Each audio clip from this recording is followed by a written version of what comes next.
Okay, good afternoon, ladies and gentlemen. Welcome to your Thursday tutorial for Informatics 1A. Please fill in the attendance register and we'll get started with today's tutorial.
Okay, good afternoon, ladies and gentlemen, once again. So in today's tutorial, we're basically going to be looking at four next loops from while loops and looking at the UJ grid. So there are two places where you can find the UJ grid. So if you log into Eve, unfortunately, I don't have the dummy student login details anymore, but I'm just going to try and show you guys. So if you log into Eve, this is more or less what it's going to look like. If you go under notices, you'll see looks something like this. And the last notice that's up there is UJ Grid that says, please click here to download the UJ Grid. So you can either click on the UJ Grid or click on here. It should take you to a secondary web page. This is where most resources are going to be stored for both, for all three informatics subjects. At this point in time, we just have general software. So if you do want Visual Studios, and you don't want to download it off of the original Visual Studios website, you can download it from here. You can download Notepad++ from here as well. I do use Notepad++ in some of the tutorials and classes. And what you're looking for is the UJ Grid. So if you click on that, you should download the UJ Grid. It's my third time downloading it, which is why it says UJ Grid zip 3 over there. Alternatively, if you go back to Eve and go to lectures, scroll all the way down, there is a UJ installation guide. So the one that you download under resources, if in the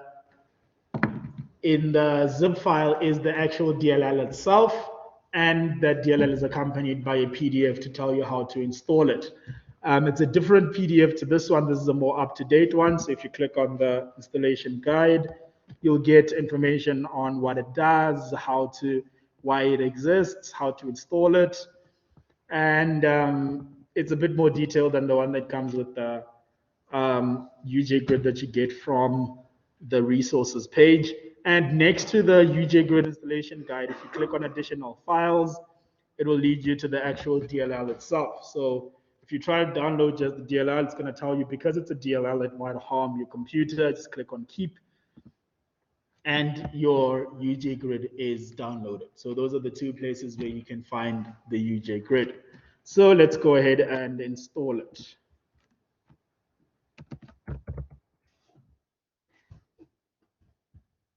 So again, both guides do have an installation guide, kind of step by step on how to install it with images. So this is the Thursday tutorial.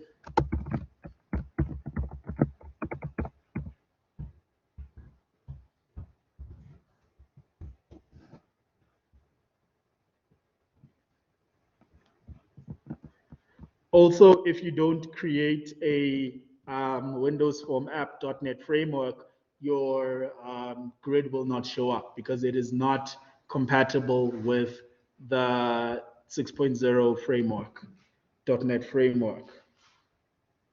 Are you kidding me?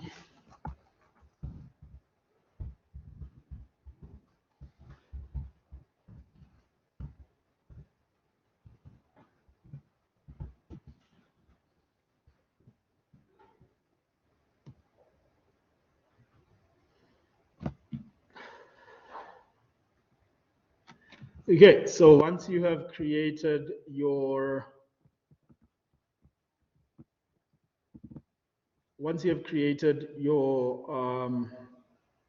project, you simply just, usually all of these are collapsed, so I'm just going to collapse all of them.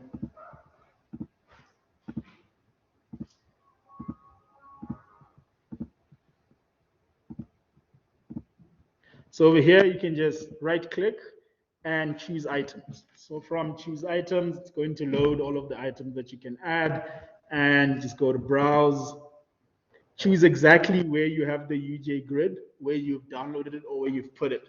And this is very important, ladies and gentlemen. This is where you get that reference issue, because basically this is where you're telling Visual Studios to find the UJ grid. So if you put it under, if you unzip the UJ grid zip file under downloads and you link it to Visual Studios under downloads, what do you think is going to happen if you move or you delete the UJ grid?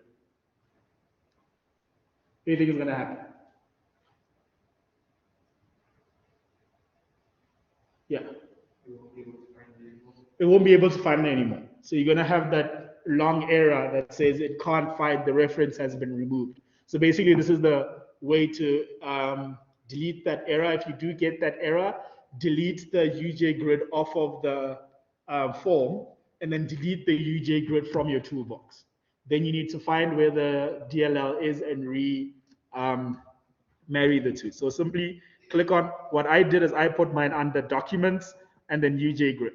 So I hardly ever change anything in my documents folder. So that's the best place to put it. So after doing that, double click on that and click on open. It should add the UJ grid to your .NET Framework tools. Should be UJ grid, and make sure that it's clicked on there. And if you click OK, it has now been added to your toolbox. It should be under general, but for some reason mine is under common Windows forms. There it is. Drag and drop it over there. If it does not appear under general, you can simply search for it. If you search UJ, it should appear. If it doesn't appear, there's something wrong that you did in the installation. You need to restart the installation. Okay, are there any questions with the UJ grid? Where to find that and how to install it? Yes. So sometimes if you grab the UJ grid object, it says that it can't move objects, and then you click it to put it in. Is that a problem? It says what? It can't? You can't move objects. I do not know. I have never encountered that error before. If you can just maybe take a screenshot of what it says and send that to me via DM or via email, then I'll try and see what I can do about it. So most of the errors that students have, it's very difficult for us to debug because we can't reproduce them. As you saw, I just installed it now, and then I drag and drop it with no errors. So I've never encountered that error before. But yeah, please do send me a screenshot of that. I'll try and research it and see what is the issue, if it is an error or not. Okay, any other questions?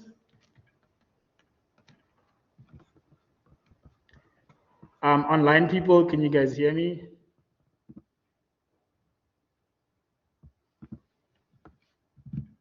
Yes, no, maybe. I'm not too sure if I'm audible because you guys haven't said anything. Okay, cool. You guys can hear me. That's great. Okay, so now we've got the UJ grid on the form here. And once that's done, I just need one. Once that's done, you can actually go to the properties of this. The name of a grid needs to be GRD. So instead of UJ grid 1, you make it GRD tutorial. And there you go. I'm just going to hide need a button.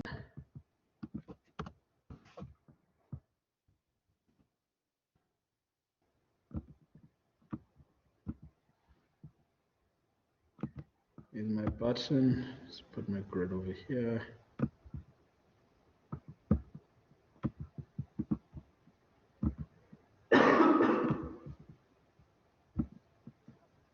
So basically the code we're going to be writing is the same code we went through in class this morning. But I'm not going to go through all of the other things that you need to do. You should know what you need to do. At this point, double click on the button. I am going to add in my option statements though. And again, this is something you need to know for the semester test on the 30th.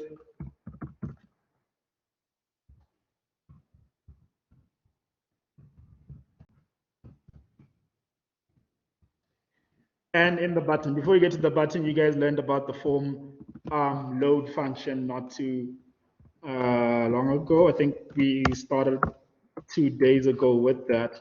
So before I get to any variable declaration, I'm just going to try that. So GRD chat.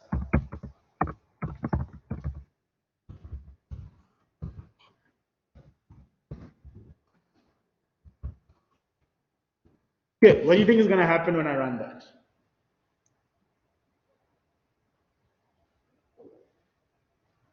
Yeah, It's going to show an error. Okay.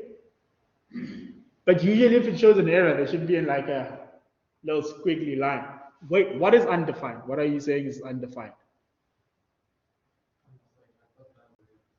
You thought it was a variable? No, it's not. Yes. The location of the text, that's what's going to throw an error. Okay, let's see. Let's just save everything and run it.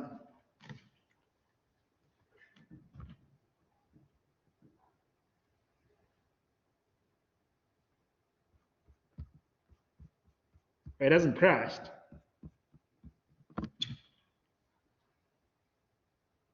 What happened? Someone else, what happened? Yes.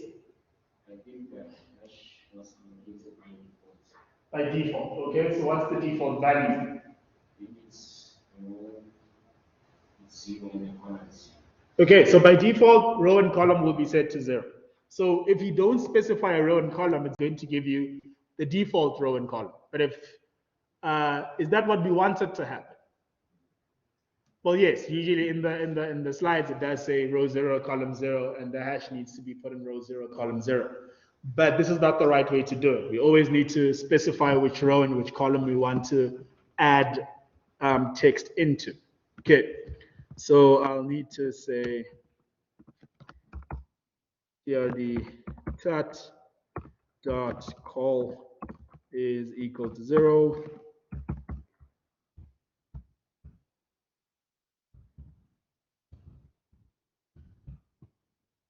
Okay. Does it matter what comes first?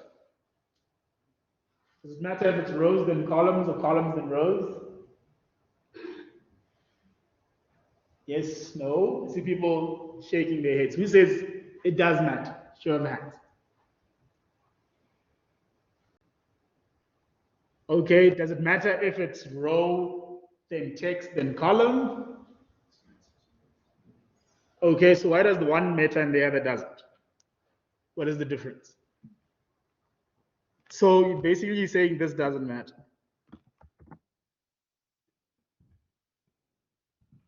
Right? I can put row first, I can put column first.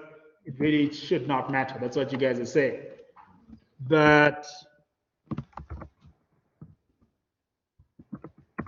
if I do that, does that matter? I don't think so. What makes you say it matters?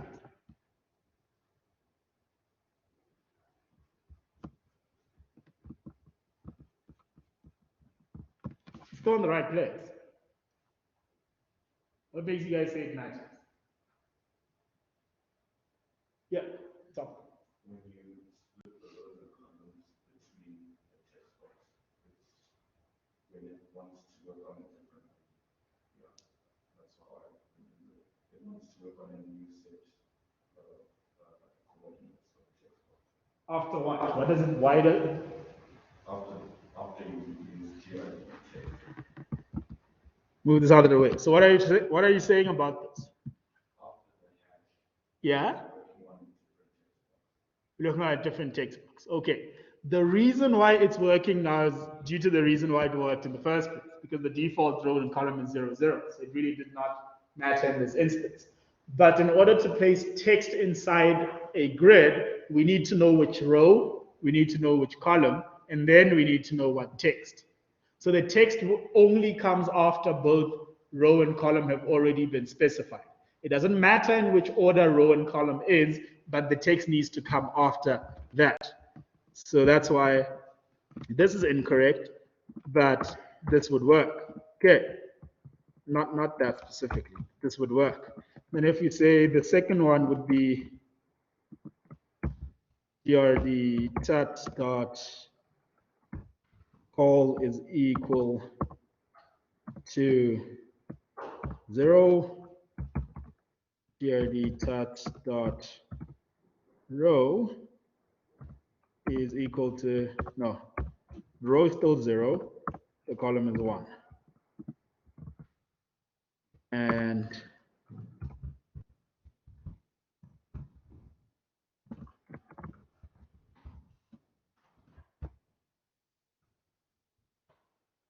So let's run that. This is exactly the same code that you guys had in class today and yesterday as well. So there we go. We've specified row 0, column 0, hash. It worked. We specified column 1, row 0, value. It worked. To just prove to you that it really does not matter which comes first. Okay. So what's going to happen if I do this?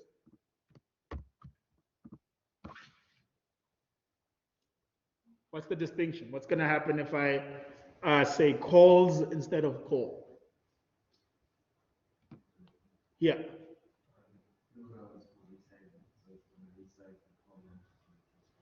The plural is for resizing. So it's going to resize the columns to 1. So let's see what that looks like.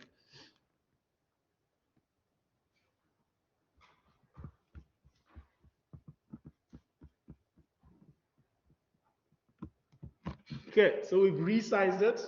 We only have a value that's overriding there.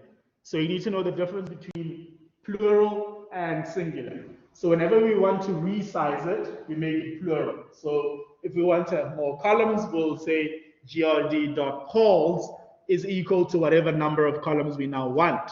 But if we want to specify a specific column, we'll say just call. Same thing with row. So row is to specify which row in the grid. Rows is to specify how many rows we want. Is everyone comfortable with that? Okay. Let me just fix this.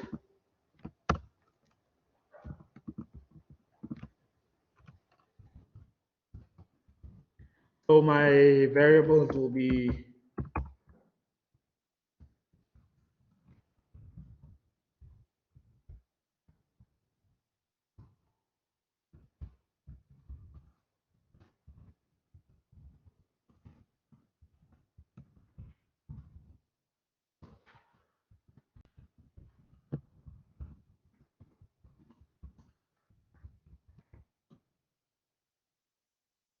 okay. So why am I making my values a dynamic array? Yeah. We don't know how many values we're going to get, right? So we need to make it a dynamic array because we don't know how many values we're going to get. Cool. This is our initialization button. So our initialization button, what we need to know for initialization is how many rows do we, how many numbers do we need? So the first thing I'm going to do is say numbers is equal to convert to integer, input box,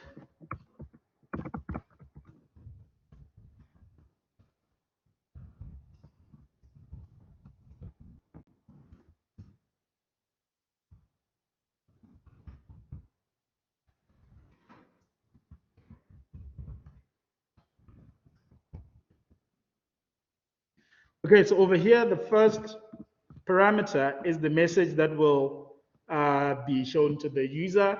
The second parameter is the title of the box that's going to pop up. Yes.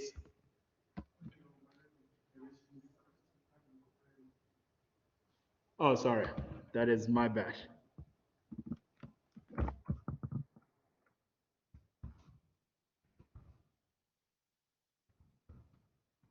Thank you for picking that up. Okay, so we've got num numbers. And after getting num numbers, we've got all of the information we need to resize our array. We know exactly how many numbers we need, so we can resize our array, read them values to num numbers. Okay. After doing that resizing of the array, we can then resize the grid as well because we know how many numbers we need. So here the dot rows is equal to num numbers plus 2. Why is it num numbers plus 2? So the first one is for the labels, second one is for the sum. So we need both of them. Okay. So after that, we can start labeling the grid, grd grd tut dot, oh wait, no, we need a while loop. While counter is less than numbers, good. So we would say counter plus equal 1, and we say grd tut dot row is equal to counter grd tut dot call is equal to 0, it's the 0th column, grd tut dot text is equal to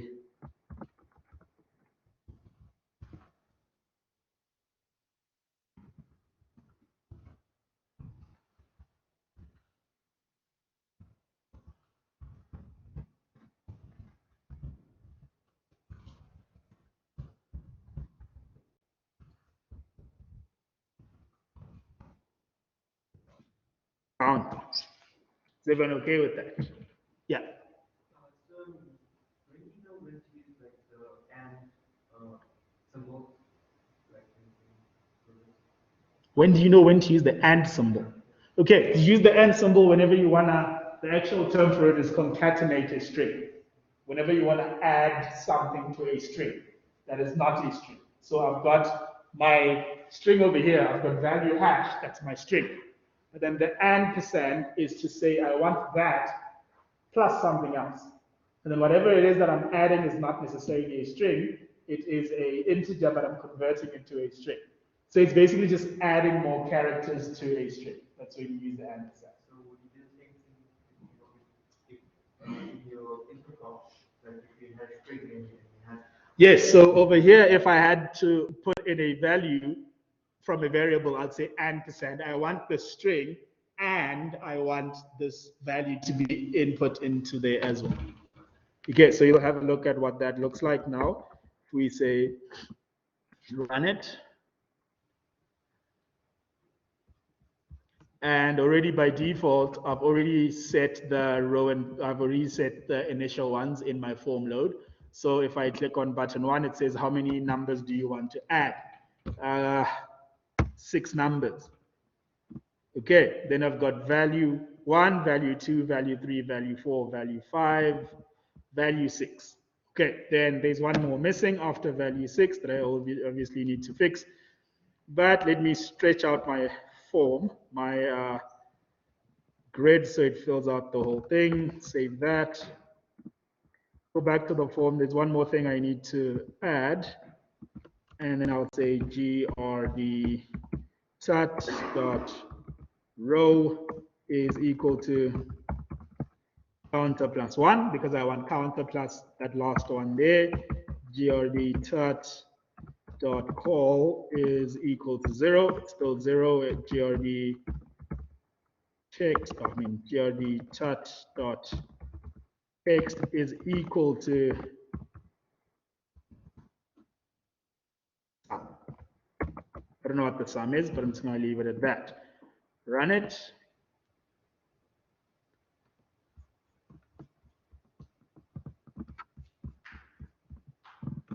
And there we go. These are filled in when I start the thing. Let's say 8. Hopefully it fits. Okay, then there we go. We've got value 1, 2, 3, all the way to 8 and sum. There's nothing here. Why is there nothing here? Why is there nothing in this part of my form, in this part of my grid? Have we gotten values from the user yet? No. So we have nothing to display. At this point, this is all that we have done. Are there any questions with the code that we've covered so far? Yes. so for the rows equal numbers plus 2, why does plus 2 the first row is is is 0? So what is it like? Since the first row is 0, what should be plus 1? So we have some. No, so if we start counting, where do we start counting from? Where do we start counting? 1.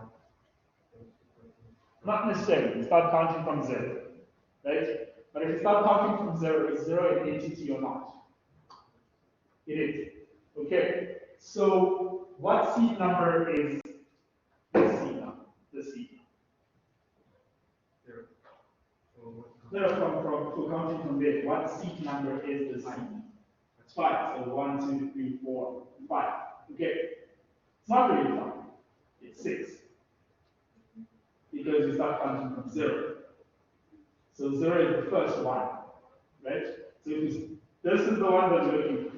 So we're going to start by saying, this is seed number 0. This is seed number 1, seed number 2, seed number 3, seed number 4. Okay, I was actually wrong, it's 4. Seed number 4, because the first seed is the 0th seed. Okay, so if you just keep in mind that first is 0, then you can kind of count ahead with the rest of it. So if the first one is 0 over there, if I said I needed 8, spaces, how many spaces was I actually going to get? It's going to get 7 because the 0th one, the first one is 0. If I get 7, am I able to put in all 8 numbers in there? No, because it's just 7. And of that 7, the first one is reserved for a title. So which means I would only be able to add 6 numbers. That's why it's counter, it's numbers. In this case, I said I wanted 8 numbers.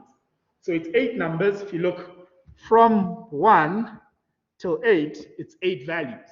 Then the plus 1 is for the title. Then the other plus 1 is for the sum. So that's why it's 8 plus 2. So it's 10. Does that make sense? Okay, which also leads me to, if I did this, let me stop it from running. Also leads me to this. If I did that and I said num counter plus 2, right? Drag this, put it over there, say button, let's say 8 again. You get that error. It says debug mode is on. And this is where the kind of English and the math just kind of clash. So what does it say? It says debug mode is on. The row specified is invalid. You tried to specify row 10, but there are only 10 rows. And this is the part where I get students knocking down my door and saying, this UJ grid of yours thing is broken. Because I said I wanted 10 spaces. It gave me 10 spaces. I am trying to go to the 10th space, and it's complaining. Can anyone explain what that error means? What is going on there? Someone who hasn't answered any questions as of yet. What's happened? Yes. You use a set if you have 10 rows, right? Yes, that's what the message says. 0 will be first and 9 will be 10. Correct. The gentleman at the back is correct. So if you're specifying you want 10 rows, it's giving you 10 rows. But the first row you get is 0. Which means that the first row you get is 0. What's the last one? 9. Is there a 10th row? No, there isn't. Did I ask for 10 rows? Yes, I did. Do I have 10 rows? Yes, I do. Is there a 10th row? No, there isn't.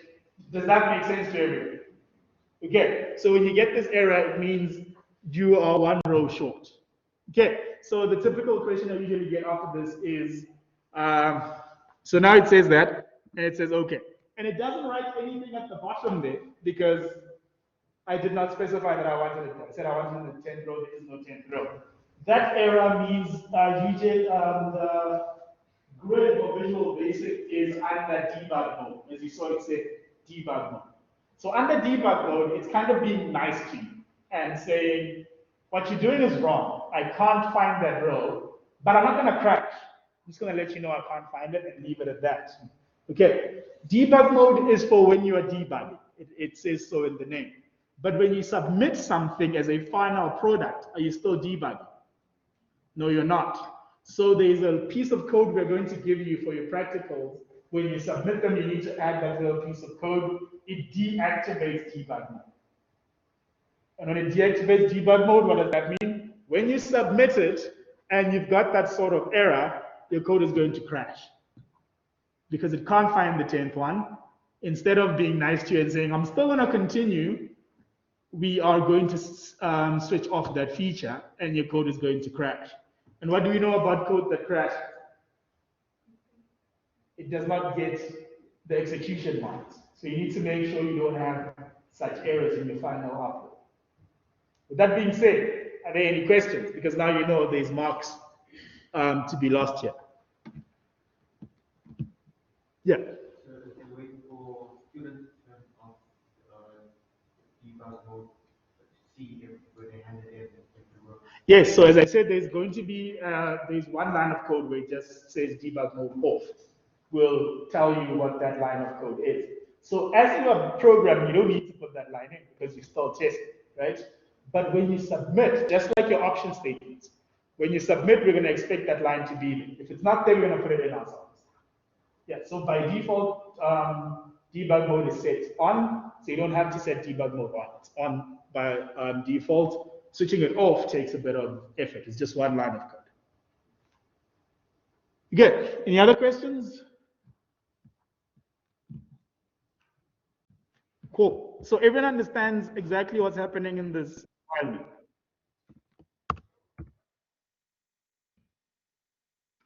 Yes, no, maybe? So we're all good with the while loop. Okay. And I'm just going to need to make this a little bit smaller.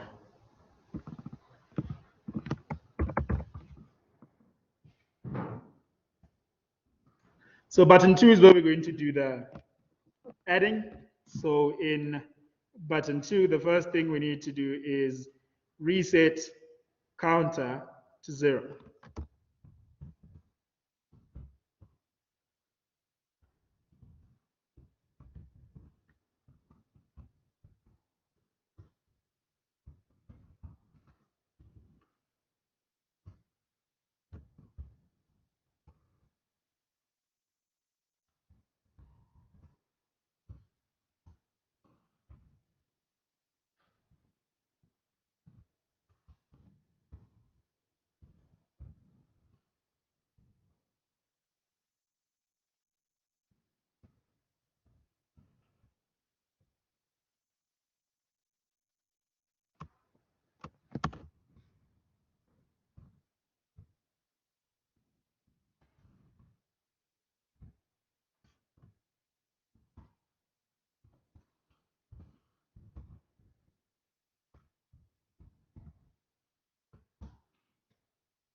Okay, so that's basically going to say, please enter number 1 of how many ever numbers we have.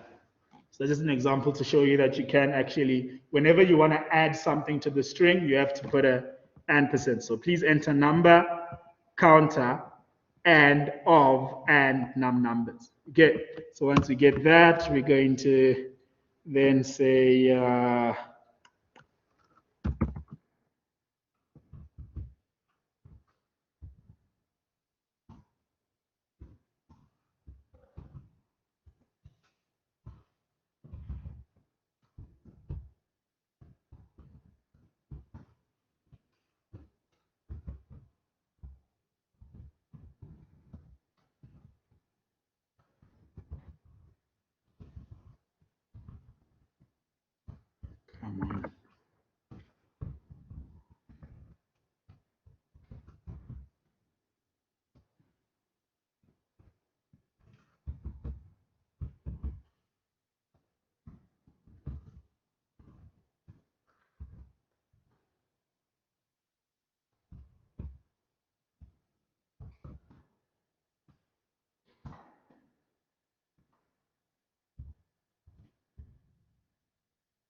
Oh wait, I actually did not add the sum up. So before displaying that, I can say sum.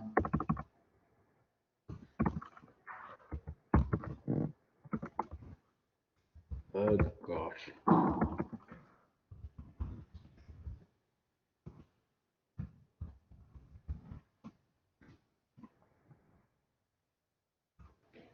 Don't I have a variable sum? No, I do not.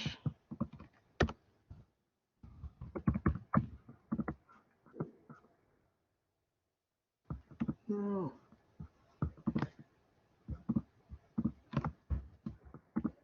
Good. Are there any questions? This is code, you should have access to it as well. Yes. So you get the values as an array. So what do you know? I mean, so how do you know that you're supposed to put the counts and have brackets for the values? Okay, so again, let's go back to that check. Forgot the check. No, is this? No, it is this. Doesn't matter. How do I get to this check? You count from zero. I count from 0.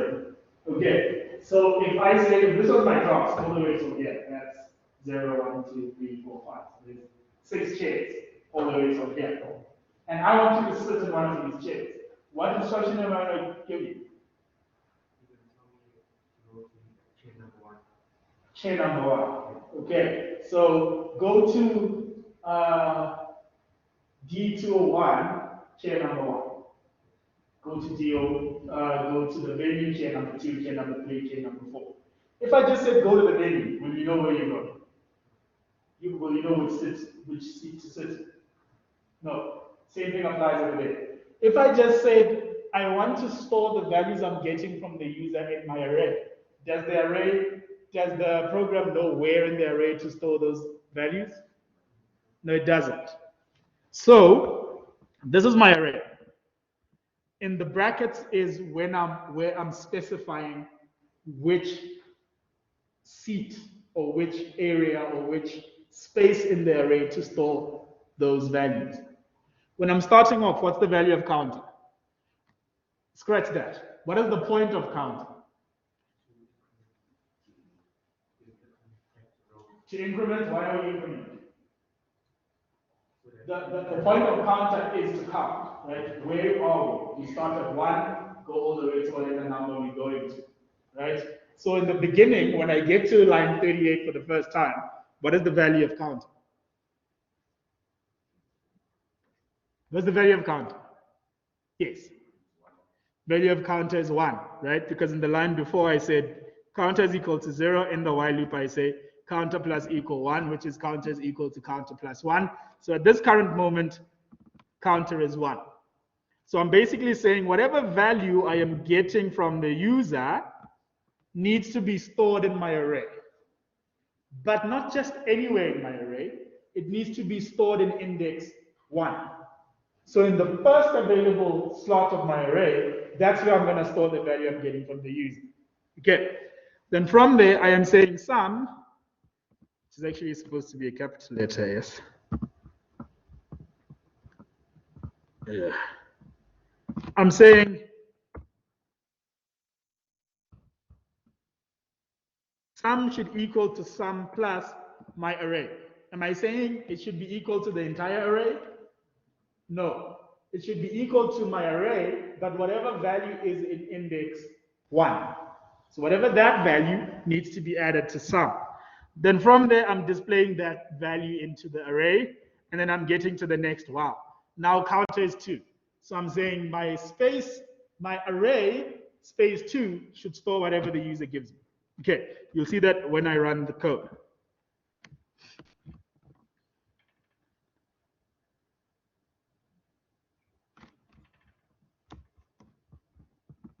Okay, so here we go. I'm going to just put it on the side here. Button 1, let's say for argument's sake, I want 4 numbers. And then button 2. So button 2 said already, you can see over there where I say input, please enter whatever. It says, please enter number 1 of 4. Because I said counter, please enter counter of num numbers. So counter is currently 1, num numbers is 4. So please enter the first value.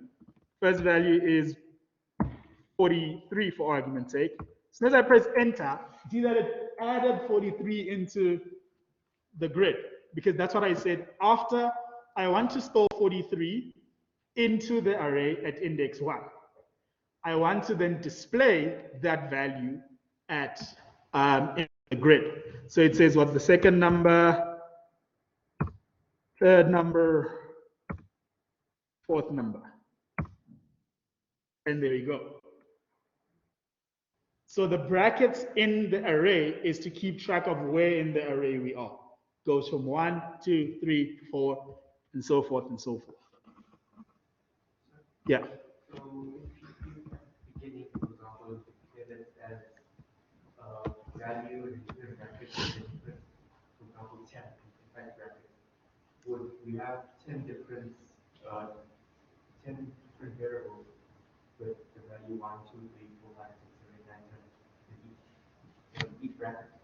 We would have one. I'm not sure if I understand your question. You're saying if I had 10 in here, what would happen? You have value 1 as a value. So I'd have 10 spaces, yes. I'd have, my array would be of size 10. Yes.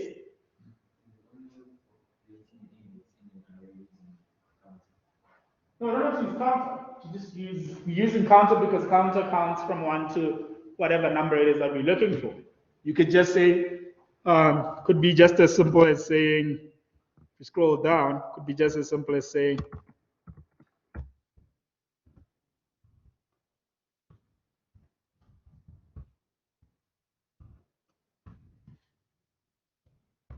values at 1. Okay, this should be.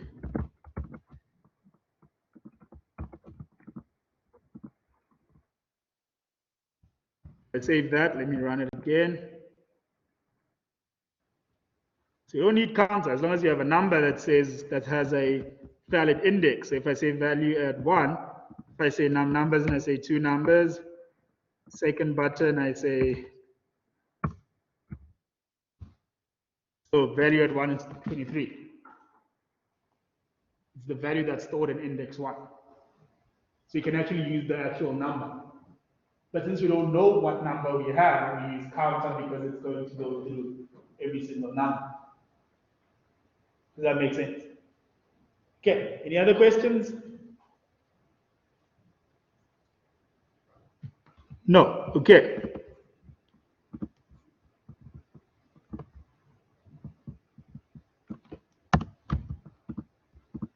And basically, I could use that to just change it as well. I could just say values at 1 is equal to 99. So I'm changing the value at 1 to equal 99. And let's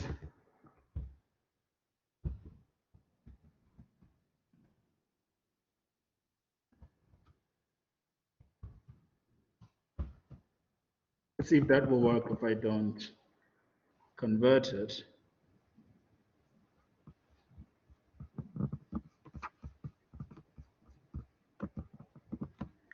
2 again, 1 and 5, 99. It's just that I didn't display it in the grid again after changing. But you don't necessarily need to use counter. We're using counter because it's serving a purpose in this instance. Okay, questions? So everyone's comfortable with the while loop implementation of this question? Online people, is everyone comfortable with the while loop implementation of this question?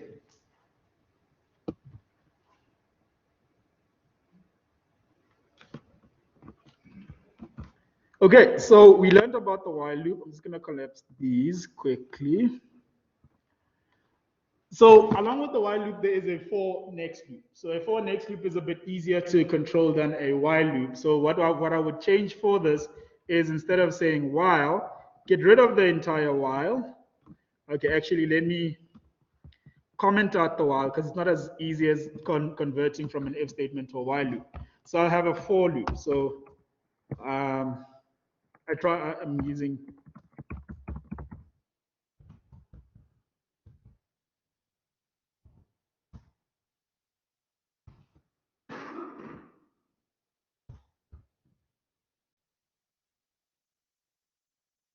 So what I want to do here is, oh, this is the labeling. Okay.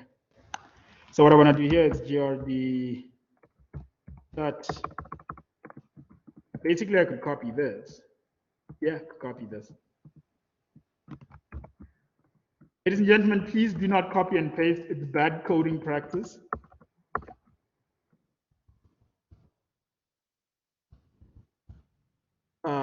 I can't say counter anymore.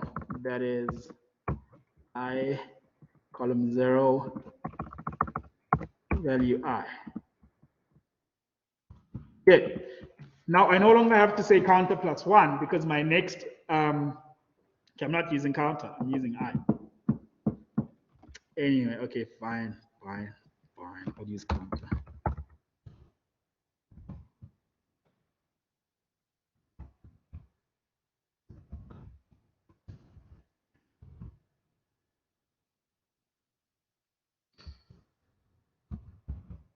At this point, I'm no longer saying counter plus 1, I'm just using counter. And next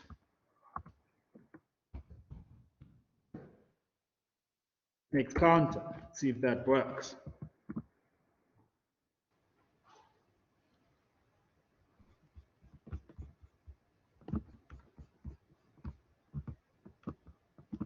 So button 1, how many numbers? Let's say 4.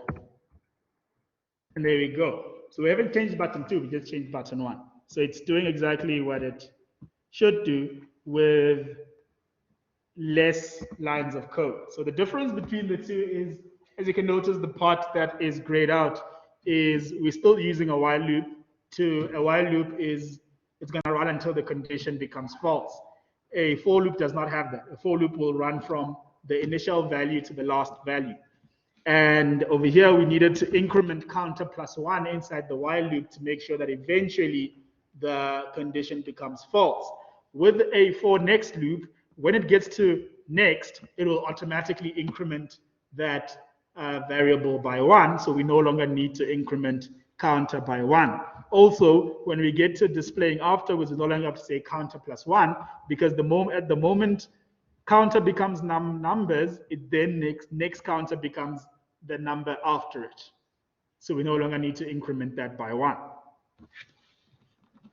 Yes. What if you wanted to decrement? That does not work for this example, but if we wanted to decrement, we could say, let's swap these so that it makes sense. Oh, and then if you want to decrement, you say step -1. Let's see what that does. I'm hoping it works, but it's going to obviously count from top to bottom now. So 5 numbers, still have 1 to 5, because I'm using 8.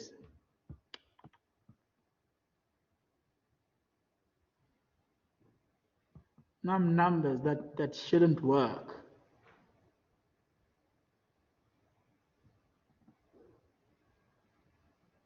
Counter. Let's have a look. Let me have a look. So we've got some at the top there, obviously, because counter is still, counter is 0. That's why some went all the way to the top and the hash got overwritten by counter. But as far as the rows and columns, we still have row counter. Counter should be equal to numbers, which is, how many did I say? 5, right? So it should be the other way around. I don't get why it's doing that. Because it should, numbers should start at 5. So counter should start at 5. Let me run it again and see what is going on. There's something called a breakpoint. I'm just going to put a breakpoint here to figure out what is going on. Button 1, 7. Okay, so counter is equal to 0.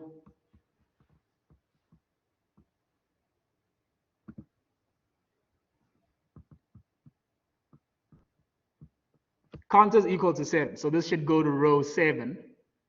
And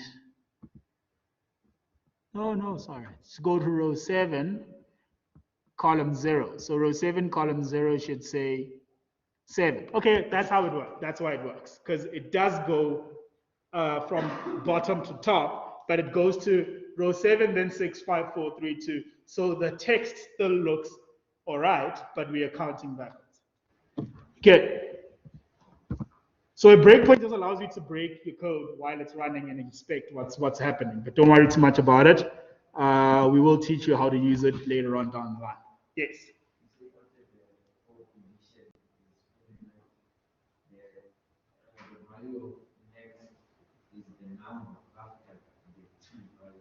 So right now, let's say for argument's sake, just change this back to what it was.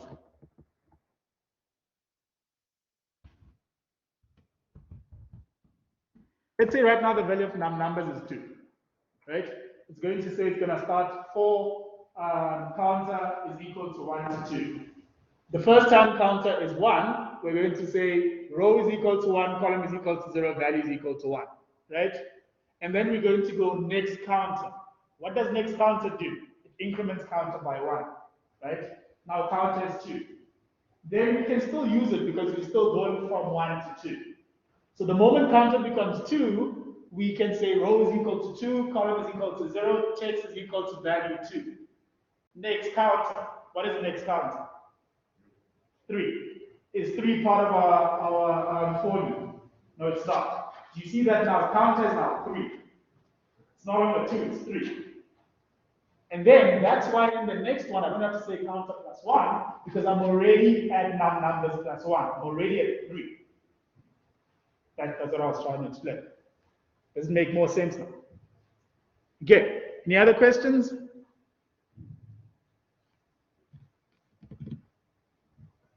So we're all happy with this for loop. Okay, so I'm just gonna replace the bottom while loop with a for loop.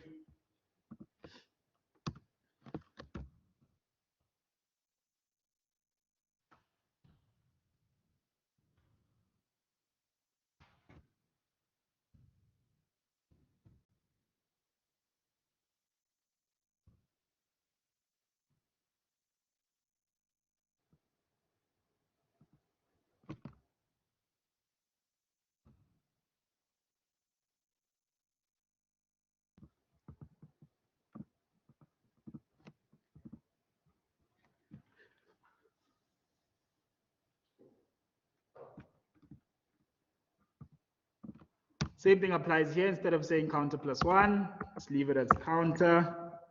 And obviously we don't need this anymore because it was for demonstration purposes.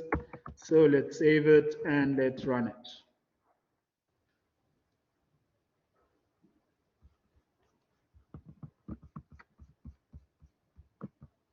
So button 1, let me say 4, and then button 2, and there we go. Still less lines of code. Yes.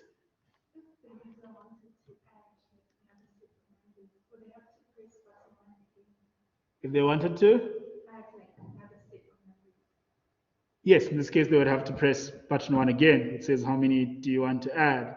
In this case, if we had 4, if we now say 5, if we click on button 2, you're going to need to add from scratch again to go.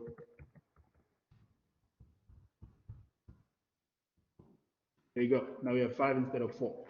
But the issue about resetting is it overrides the information that was already in there. Yeah. Yes. So can you set the grid tax column with the if statement? So if it's just apply, remove something to another row. to another page? Yeah, definitely you can do that. So as long as you have a condition that you want to check, you can say if this, then number of rows should be 4, else number of rows should be 3, or whatever the case may be. I've never actually had a use case for that, but it's very much workable. Okay, yes. Is there a way we can clear the indirect list or we have to do it manually We've never actually tried that. Uh, I guess maybe just resetting it, our way of resetting it. I've never actually tried that, so I don't know if there is an actual way of doing that. But let me try this. I think I've got a way. This is our reset button. Double click on that button. What I could say is grb sat dot.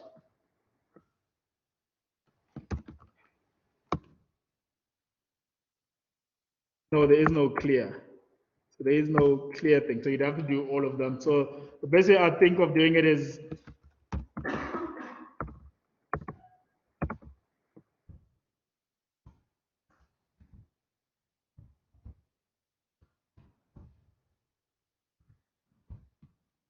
then that would mean that in my first one, I'd need to then initialize them to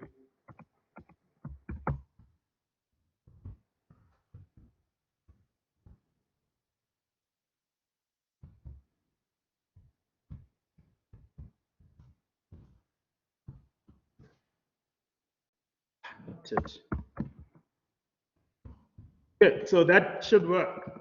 In theory, I think.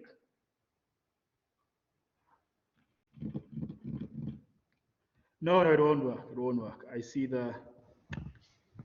this doesn't matter. Okay, let's leave that be and just in my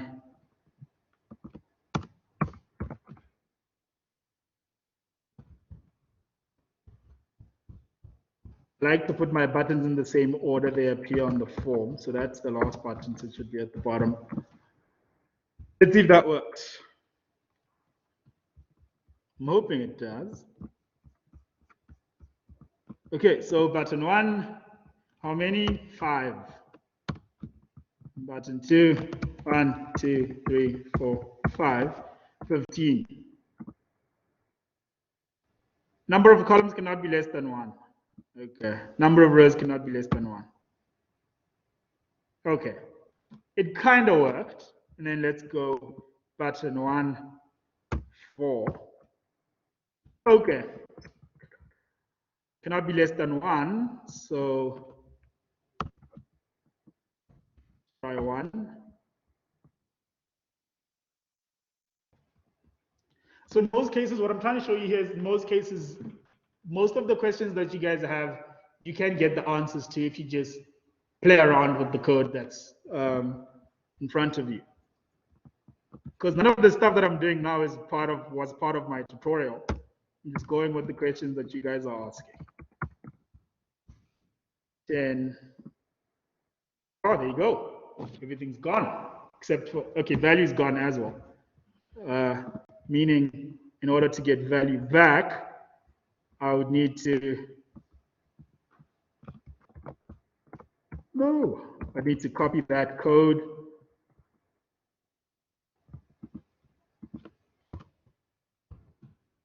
And paste it in there. And actually, this could be just 1 and 1 still. It doesn't need to be 2 because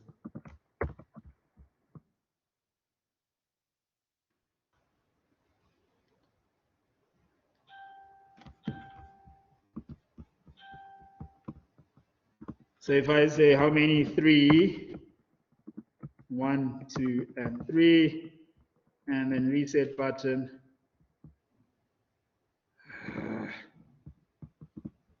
Okay, fine. Let's make it 2. But you get the point. It's doable, but it is quite a schlep. But we've never actually, as I'm saying, I've never done this before because we've never asked any students to clear out the grid. But yeah, as I've shown you, it's quite doable. Any other questions? Yes. So if you wanted the same text like in the first 5 rows, you have to redo it every time. Yes. Chances are you would have to do it every time. Cool. There we go. We went back to default settings. So you can do it. It's just, but why would you want to also? It's easier to just restart the program. Any other questions? No. Okay, yeah. Can you write code which isn't in an event?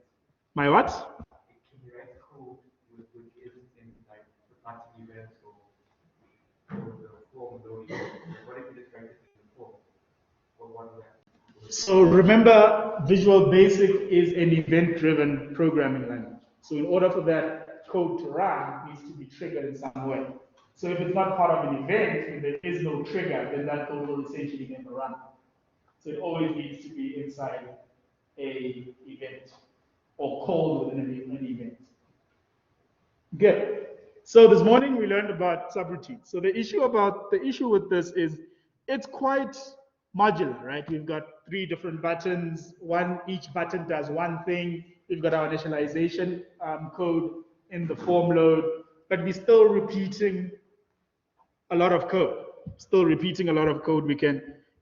These 3 lines of code to be specific. We're repeating it once, twice, 3 times, 4 times, 5 times, 6 times, 7. Okay, this is something different. But yeah, 7 times, right? Do we really want to be repeating the same thing 7 times? No. So how do we remedy this? The easiest way, unfortunately for me, fortunately for you guys, you've done this already in the morning. And it's quite simply creating a subroutine yourself. And as you can see, all of these things are in a private sub, private sub, private sub. So all of them are like mini pieces of code, mini programs, subroutines. So the best way to solve this issue is for us to create our own subroutine. So I'm going to say private sub, I call it PT, which stands for place text, and sub. So I need to pass, just like you can see, all of these other subs have parameters that are passed along with them. We need to add parameters for ourselves as well. So the 3 parameters we will need is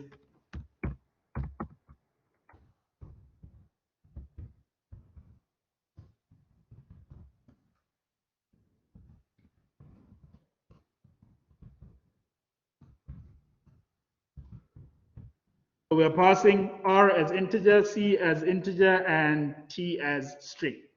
So simply put, inside the subroutine, we can now say, come on. Inside the subroutine, we can now say GRD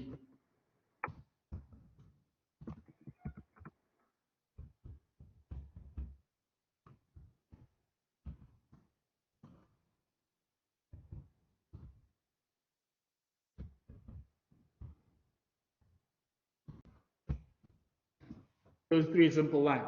So each and every time we want to display something, we know which row we want to display it in, we know which column we want to display it in, we know what text we want to display it in. So instead of writing out those 3 pieces of code, I could simply just comment both of these out and simply call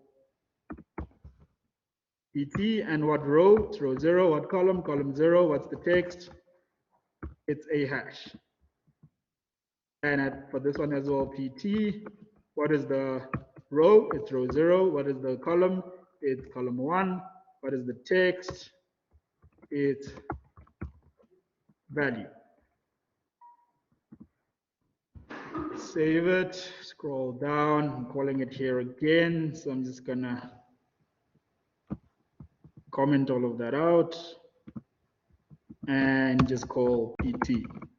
So what is the row? Row is counter. What is the column? 0. What is the text? I'm going to copy it from here. Same thing over here. I'm calling it again here.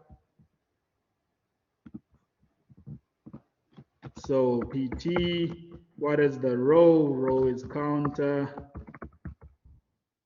What is the column? Column is 0. What is the text? Text is sum. And we're calling it over here again. So highlight all of those three, remove them, call PT. What is the row? Row is counter. What is the column? Column is 1. What is the value? This is the value. Put it over there. We're calling it here again. PT. What is the row? Row is counter. What is the column? Column is 1. What is the text? Text is sum.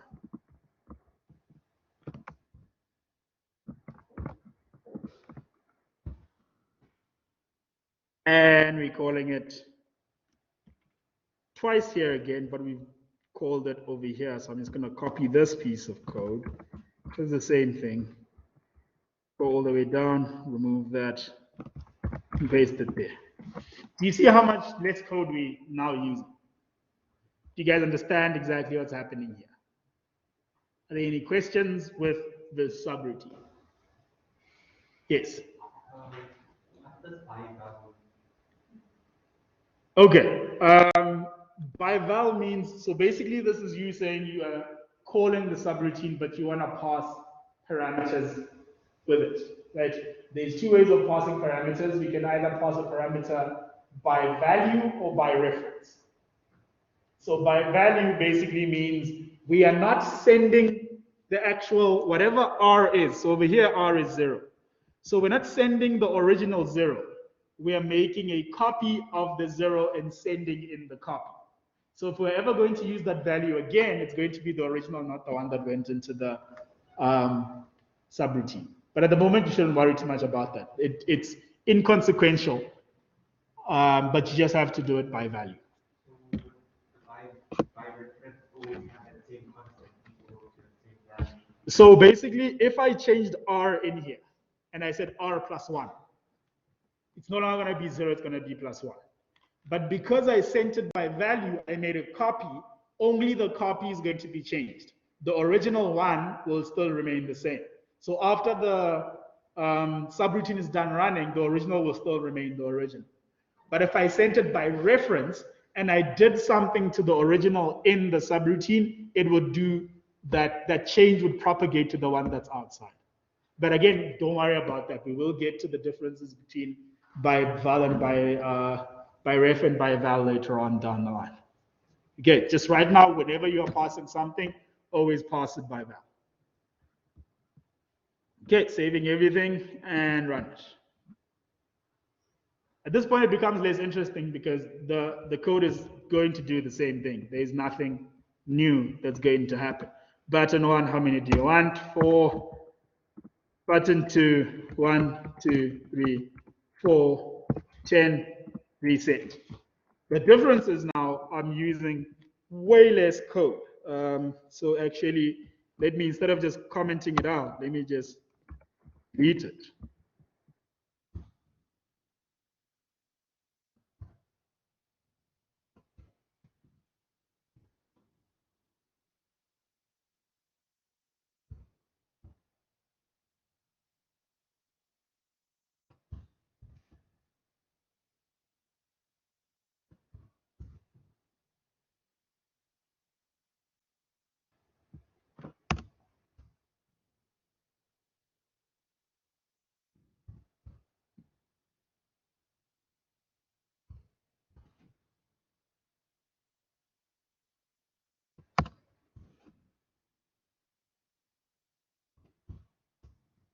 That's how much less code we're going to be writing.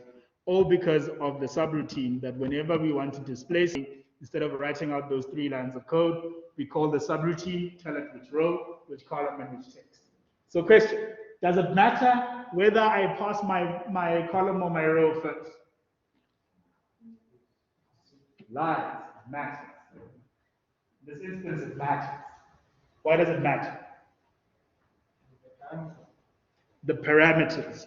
So the parameters of my subroutine are row, column, then text. So because I want to adhere to that parameter list, I need to send it with row, column, and text. If I declared my subroutine as column row text, I'd need to adhere to that column row text. So whatever it is that you, whatever type you want, whatever what's the word I'm looking for, order you pick in the subroutine, you need to keep that order for everything else. Okay, questions? Yeah. Can I what? What you think is going on? Oh. Let's say my 14 says PT00 hash. It's PT00 hash is going to it's 9, 10, 11. So 0 is going to go where there is R and 900. Yes. And they display that in the. No, it's not displaying it. So 0 will go where R is. 0 will go where C is. Yeah, the hash will go where T is.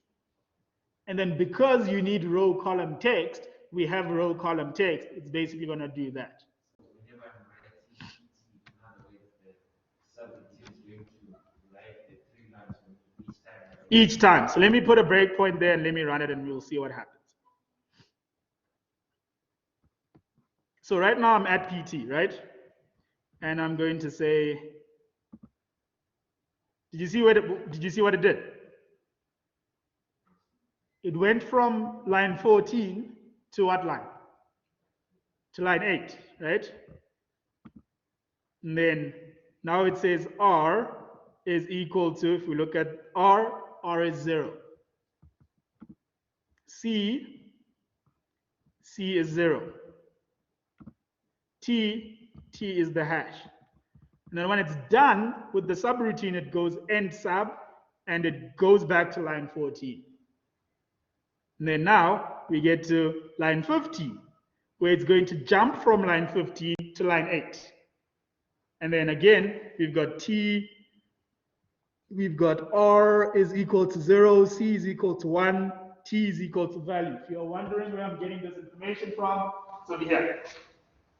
C equals 1, R equals to 0, T is equal to value. And it's going to take those values. Oh, it's over here at the bottom for you online people. And it's going to do the same thing. So we are effectively reusing code. Instead of having to rewrite the code, we reuse code we've already written. Makes our lives a little bit easier. Does that make sense? Questions? Yes. So basically saying for line 15, saying that in row 0, column 1, Put the text value in there. Yes. That's basically what we're doing there. Okay. If you don't have any more questions, no, we still have a lot of time, so never mind that. Questions? Yes. So the sum, I see that you initialize it in line 8. So can you also initialize it just before you call it? With the? So this is line 14. Yes. 0, 0. Yeah. So now with the sum PT, can you like put it before? Is the other point, can you like put it in that? No, it's not. You can put it anywhere you want.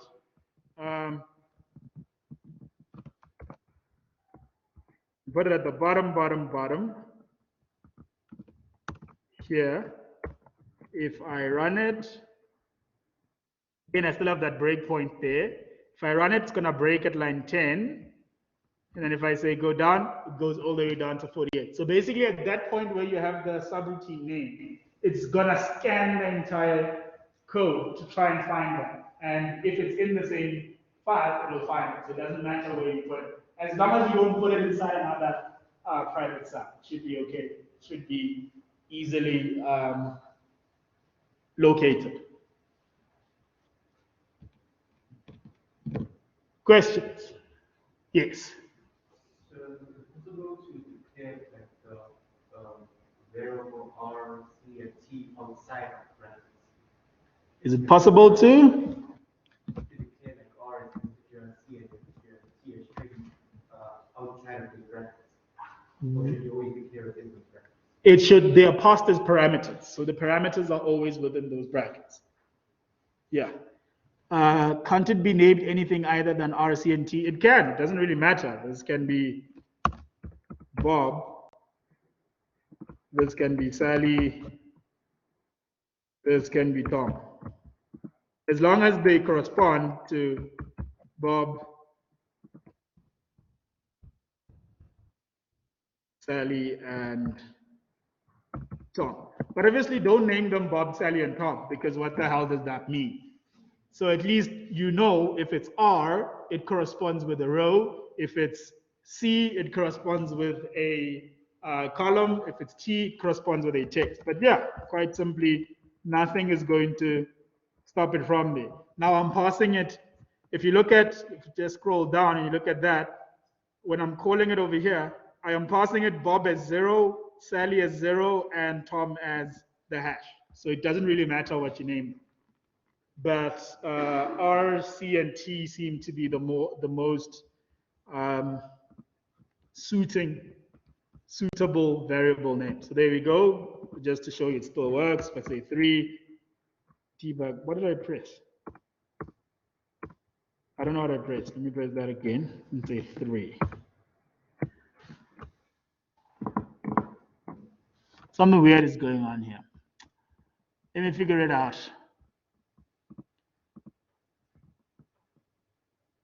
There must be something I've done. It should be on top here. I don't specify anything. The lecture recordings are not on Eve, they're on Blackboard. Can anyone tell me what I'm doing wrong?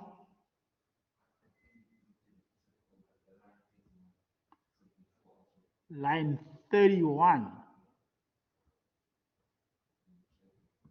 No, it's just some.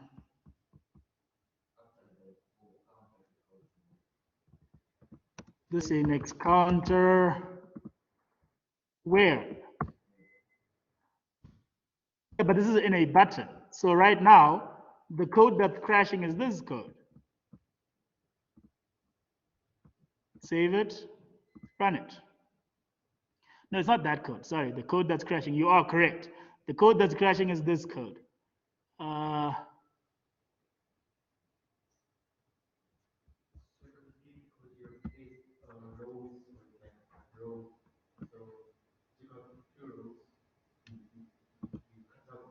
How many do you want to add? 5. Oh, you are correct. You are correct. I got rid of, okay, I see. I got rid of that. Why did I do that?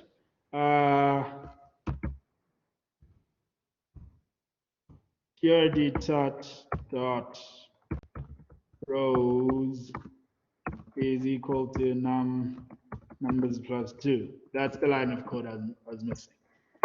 Okay. But yes, we see that my Bob, Sally, and Tom is not an issue. It's still working just fine. The issue there was my idiocy of removing a piece of code that's critical to this. 5. There you go. What are the values? 1, 2, 3, 4, and 5. Total is 15. I can still reset it. Okay, so you guys generally don't have any questions. Please explain why numbers plus 2. So when did you guys join us? Numbers plus 2. We've got numbers. I said I wanted 5 numbers. You see I've got my 5 numbers, but I still need this hash on top there that is a title. So that's numbers plus 1. I still need to put some somewhere. So that's where the second row comes from. So numbers plus 2, that's where the plus 2 comes from. Does that make sense? Yes, no, maybe? Okay, cool. If you, ladies and gentlemen, have no more questions, I can't keep you here any longer.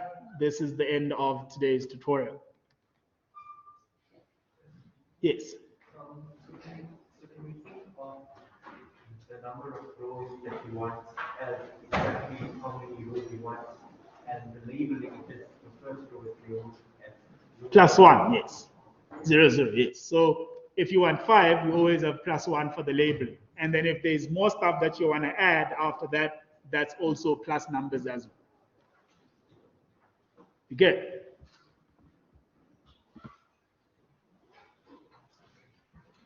Okay, I'm going to stop the recording now. Have yourselves a great afternoon.